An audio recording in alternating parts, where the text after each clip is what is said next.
for all the efforts that we make, for all the hours we burn, writing, editing, and memorizing the 3 points that I want. After all these years, I found out that if I want to get paid and I'm either standing on a stage or behind the desk on TV or radio, lesson for all, it's not about you or me. Like when I first heard that, I'm like, but it's bad manners to talk about other people. Arrogant, right? I thought I was bright. And they said, yes. But if you want to talk about you, yes, it should be about you for others. How do you like that? Which is better, to talk about me, or I am here for you? Anyone put on your mic? Comment, anyone? Go. No, are you there? Nobody? Nobody's here. Okay, so moving forward, because we're getting time, that is the first lesson that I delivered in my almost hour-long talk in the Spring Convention as a keynote speaker. Life is not a prepared speech.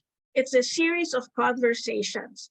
It's absolutely useless and not bright for me to go on yada, yada, yada, yada, if I don't get reactions, comments, and even violent reactions along the way. Consistently, my message for visionary communication is candid conversations.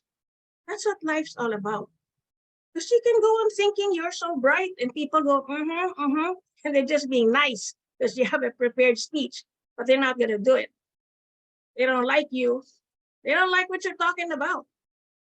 But if you had candid conversations, like I just asked a while ago, it would be good in real life. In real life, come on.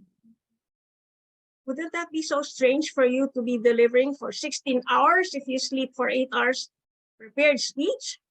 You could go down the wrong road. So in visionary communication, the first thing you want to know is, funnily, in TM, they ask, what's your goal? And typically me, I'm like, don't ask them what their goal is. Ask them first, where are you? Because I can have a goal to wear a bikini next summer. It ain't gonna happen. I have to lose 30 pounds, okay? So maybe I should start with where am I? I'm 30 pounds overweight. Then we determine what is a goal that's doable without cutting off my leg. I mean, maybe I'll lose 30 pounds if I cut off one leg. You know what I'm trying to say here? You gotta be realistic. So moving forward, one for visionary communication is point A to point B. Stop asking people what their goals are. Ask them where they are, then tell them what they're wishing for, then come out with a goal that's reasonable. We can talk about SMART another day, specific, measurable, achievable, reasonable, time-bound. That's another topic in itself. Next, when we, that includes me, achieve our goal, the question is, did we do it just to brag about achieving a goal? I'm a DTM for the 20th, 30th, and 40th time. Okay, nice, but it make you a nicer person. Are you able to have candid conversations? I have met many brilliant people, all the way up to CEO level, politicians, etc. They're excellent at prepared speeches. They cannot carry a conversation. Absolutely boring. They just nod and say, it's okay. I'm like, rolling of the eyes. Consistently, my message in life is build bridges, not walls. That is my vision. Stop trying to impress people. It makes them arrogant, obnoxious, and proud. My vision is to help people understand, yes, be the best version of yourself for others, for others, for others. It would be nice to do things that will help them shine, like what we're doing in Toastmasters.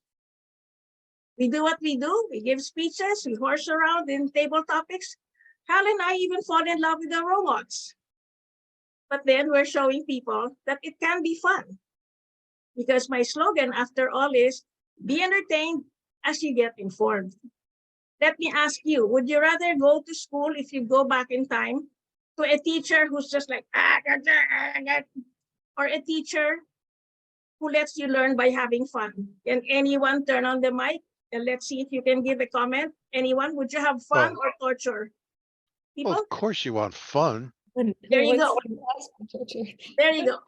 So now you understand why I visit here all the time, because the first time I came, I said, they're absolutely brilliant. Oh, but they're sure cure to insomnia. Why? I couldn't understand what they were talking about. Which brings me to my next point.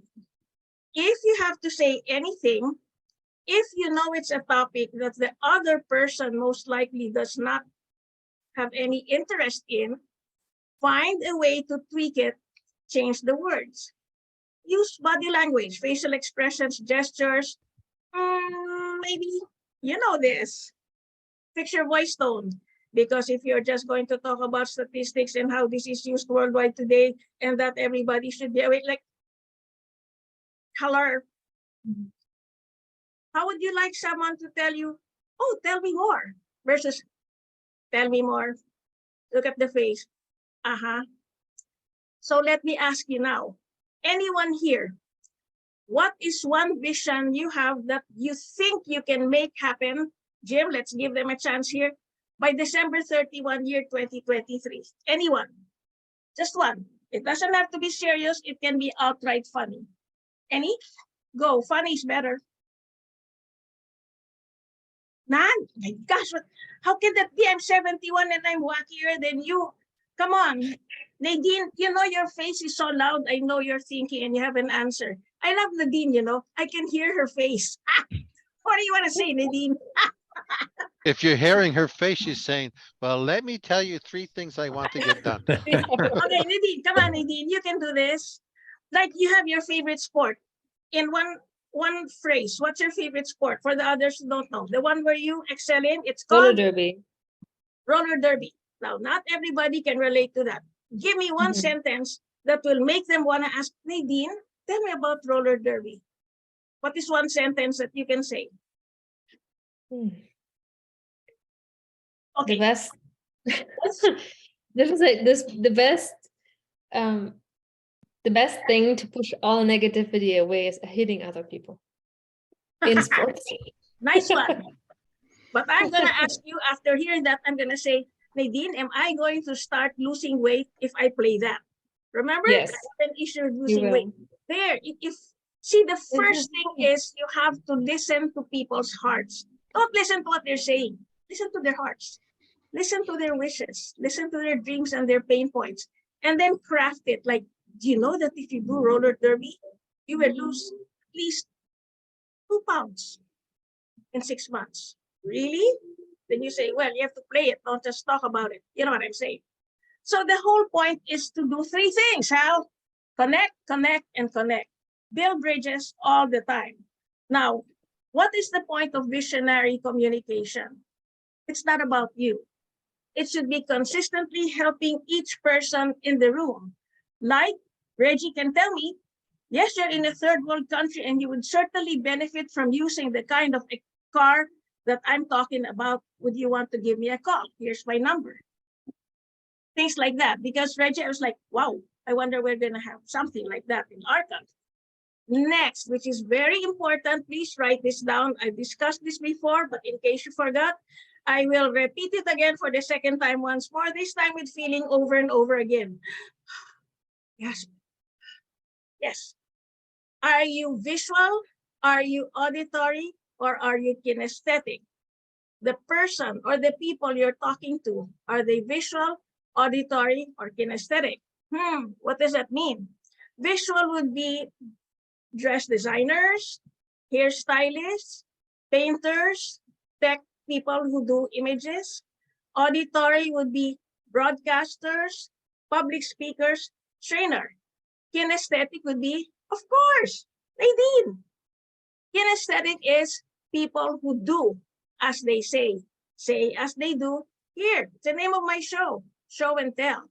People are into also kinesthetic, especially the young ones. If you notice, the young ones in this room are like Nadine, and the ones like me who are over 18 are more into auditory and verbal. It is very important that you know that you're on the same page. Because if you start talking and they prefer email, no matter how beautiful your vision is, it ain't gonna happen. It's not about you. Find out, like here. Perhaps you can put in the chat. Are you visual? Do you like people to show you a picture? Do you want people to show you a video clip of how it happens? Or are you auditory? I love phone calls. That drives a lot of people crazy. But then again, there's cooking demo.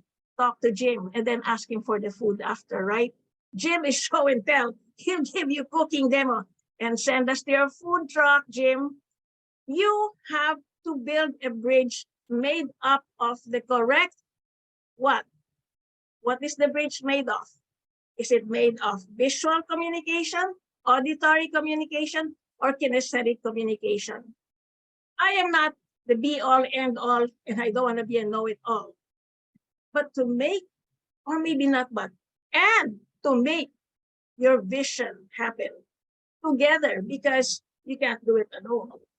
First thing you want to do is find out in this room who are the people in your neighborhood. Get everyone to write. Are they visual, auditory, and kinesthetic? And in your next speech or table topic, you will craft the words or even your stories that will connect to the type of person they are. There are many other ways to make your visionary communication succeed. But below me, I make it simple. To answer your question earlier, Nadine, it works for preschoolers and it works for people above 80. Don't believe me? Give it a try. It works for me. I hope it works for you. Remember, it's not about you. Use candid conversations, build bridges, and you will be able to say the same thing that I'm saying now. I love you from Manila.